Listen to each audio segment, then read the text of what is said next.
Assalaamu calaykum. Kusoo dhawaad channelka oo mahad. Haddaad tahay ciyaal hindi waxaa laga yaabaa inaad maqashay filin dhahayay noloshu waxay macaan badan tahay markaad malag gacanta ku qabatid oo la orodid. Maanta waxaan fiirinaynaa dad ayagu malag gacanta ku raadsanaya oo sameynaya arrimo zaid u halis badan. Ma xiisaysaa ciyaaraha speedka ama xawaaraha? Haddaad xiisayso ciyaaraha noocan oo kaleeta waxaan isleeyahay videoganeeyo zaid ayaad uga heli doontaa. Haddaba ninkan waxaa la dhahaa Daniel Kofker. Waa nin mar walba ciyaaraha zaid ugu halista badan.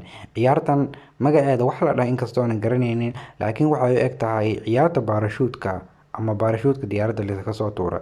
Laakiin markaa fiirisid waxaa is leedahay inay zaid uga halis badan tahay sababtoo ah meeshaad ka soo socotid waa meel hoobad ah, haddana speedka aad ku socotid speed yar ma ahan. Haddaba ma qiyaasi kartaa haddii oo adoo xawaarahan ku socda aad hal mar controlka luntid ama maaragta taxadarkaaga uu meel kala taga, ma la is dhihi kara ninkan waa nin speed badan bese laakiin waa nin taxadar iyo controlkiisu mar walba zaid yahay, geesinimana usii dheer tahay.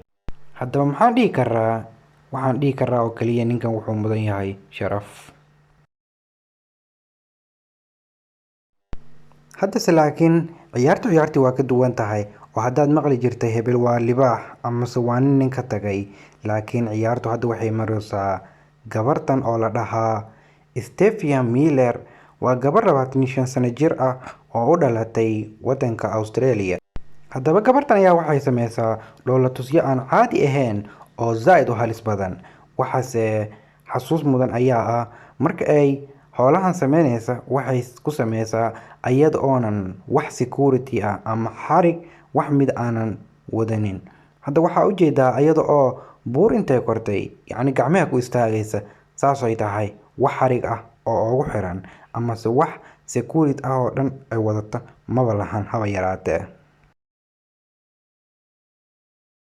Ninkan aad ujeedin waxaa la dhahaa Vince River. Waa nin sameeya ciyaaraha skydiving, base jumper, haddana darawal ka ah diyaaradaha yar ee dhabarka lagu xirta oo loogu magac daro jetpack. Wuxuuna ka mid yahay dadkii asaasay jetpack asagoo oonan weligii wadin. Haddana waxaan fiirinaynaa asagoo xawaarihiisu gaaraya ilaa 407 asagoo ka dhex baxaya god yar oo buurtan ku yaal. Haddana waxaan kaa codsanaa inaad ra'yigaaga ka dhiibatid ood commentiga hoos noogu soo qortid waxaad ka aaminsan tahay ninkan amase maxaa is dhihi lahayd haddii aad la kulantid ninkan.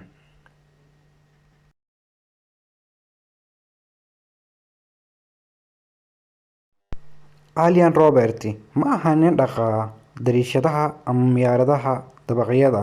Ninkan ayaa wuxuu dhahay waxaan ku raaxaystaa markaan sameynaya waxyaabaha adduunka ugu halista badan. Haddaba ninkan wuxuu koraa dariishadaha ama dabaqyada zaid ku dheer. Hadda ka hor ayuu wuxuu koray dabaq ku yaal wadanka Ingiriiska London. Markaasay boolis u imaadeen inkasta oo aan waxba ka qaadin. Markii dambena wuxuu isku dayay inuu koro dabaqa adduunka ugu dheer Burj Khalifa, taasoo wuxuu dhahay inaan zaid u raaxaysto maadaama aan rabo waxaan koraa waqtiga oo habeen la joogo. Markuu soo deganayay ayaa halista ugu badan waxay ahayd dabaqu markuu hoos loo soo degtay inuu hoos ka soo balaaranayo.